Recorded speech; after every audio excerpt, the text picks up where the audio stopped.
घटना उस समय की है जब मेरी उम्र 12 वर्ष के आसपास थी। हमारे गांव का एक व्यक्ति मेरे पिताजी से 1000 रुपये उधार ले गया। वह व्यक्ति चालाक किस्म का था। पैसा मांगने पर बहानेबाजी करता रहा। इस प्रकार कई साल बीत गए। इसी दौरान मेरे पिताजी का देहावसान हो गया।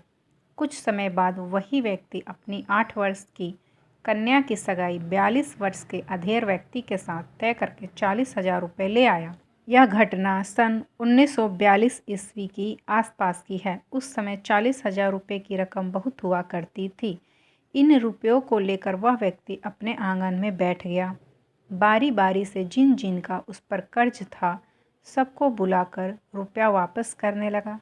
मैं भी इस घटना को देखकर दौड़ा दौड़ा अपनी माँ के पास गया और बोला, मैया, वह व्यक्ति जिसने पिताजी से उधार लिया था सभी के पैसे ब्याज सहित लौटा रहा है। आप भी जल्दी चलकर अपना हिसाब कर लीजिए। माँ बोली, बेटा अभी थोड़ी देर में जाती हूँ।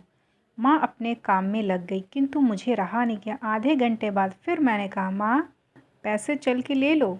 माँ ने कहा। कुछ समय बाद सब लोग अपने रुपए वापस ले गए। आप क्यों देर कर रही हो?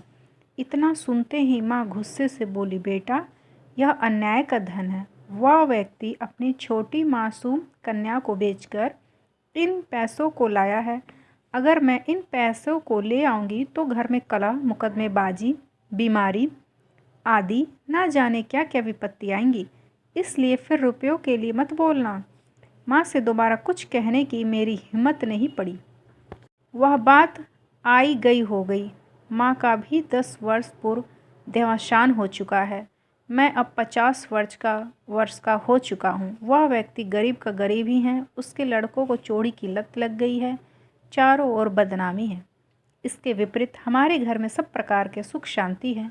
छोटा भाई भारतीय सेना में है। किसी प्रकार का नशा नहीं करता। हम पर पूरी तरह से ईश्वर की कृपा है। अब हम बस उस बात को महसूस करते हैं कि हमारी माँ कितनी महान थी। आज हम पैसे के लिए भाई भाई का दुश्मन बना बैठा है। ऐसे में हम भाइयों में राम एवं भरत जैसा प्यार है। यह सब हमारी माँ द्वारा दिए गए संस्कार के कारण ही है। हम तीनों की धर्म पत्नियाँ भी अत्यंत शालीन हैं। उनमें भी हमारी माँ अपने संस्कार भर आई हैं। हमें लगता है कि अन्याय से प्राप्त किया हुआ धन बर्बादी का ही कारण बनता है। इसलिए सभी को धन की शुद्धता पर ध्यान देना चाहिए।